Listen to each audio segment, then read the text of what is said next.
Valeria Giannotta, the director of CeSPI's Observatory on Türkiye. CeSPI studies and analyzes international politics and policies. Thanks so much for coming in, Valeria. When people think of the Pope, they think of religion. But when you look at the history of the Vatican Church, the Pope has also been very much a politician. And here he is on his first foreign trip, and both Recep Tayyip Erdogan and him are on the same page. Not surprisingly, they're talking about the way that humanity needs to move forward and find peace. Because the Pope says the heightened level of conflict is concerning to him in this, his first speech to the world delivered outside the Vatican.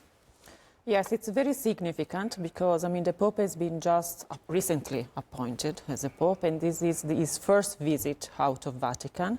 And picking Türkiye is of crucial importance because, as he said, Türkiye is a bridge maker. Bridge maker towards, connecting the East and the West, the Far East and the Far West, and also connecting civilization. He rightly pointed out that Türkiye is a crossroad of civilization, of cultures, and overall of religions. And he also mentioned that Türkiye can be, as an example, a role in terms of dialogue, in terms of solidarity and coexistence. And if we look at this from the wider spectrum, also related to what President Erdogan said, we are living in a highly critical and acting environment where the level of risk, the risky factors, the instability is huge.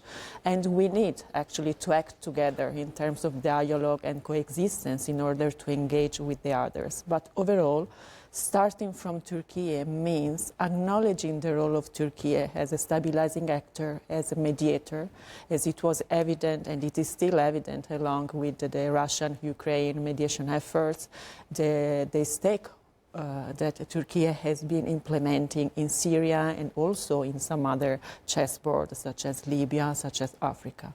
And I do believe this is the main point of this visit, in Ankara. Then in Istanbul, we will have the most religious part related to Christianity and related to the dialogue with the other branch of the Christianity, the meeting with the Orthodox Patriarch, with the Armenian Patriarch.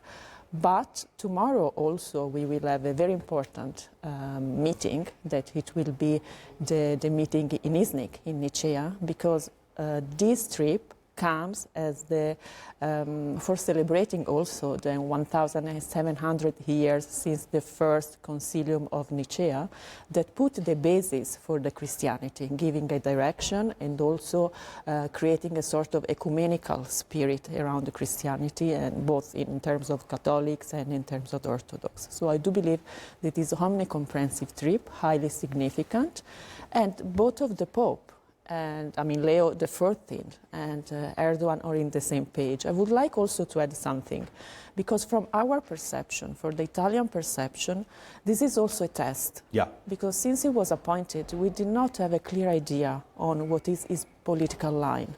It was clear with Francis, but then, it's like he found himself in something that Pope Francis built up. Yes. The Jubileum and also the trip was in the agenda of Pope Francis. And today, I think, in Ankara, we start seeing what is the political line, what is the approach of Leo XIV according to the global issues. And he's inherited this progressive attitude of Pope Francis, and yet he's also, to a certain extent, traditional. Yeah. So for the Catholic Church itself, he might be more inclusive than previous popes. What do you think of the significance of the fact that he has come to this part of the world? And I don't just mean Türkiye. Geographically, many people might consider Türkiye to be in the Middle East. We know it's actually a member of both European conglomerates and Middle Eastern alliances. But the fact that the Pope is also going to Lebanon, because President Erdogan mentioned the clash of civilizations. He said, forget about that. What we're creating is an alliance of civilizations. So the fact the Pope has come to the Middle East, which is obviously majority Muslim. Actually, I think it gives continuity to what Pope Francis did when he sealed the agreement in Abu Dhabi with the head of the Muslim and the Islamic community years ago.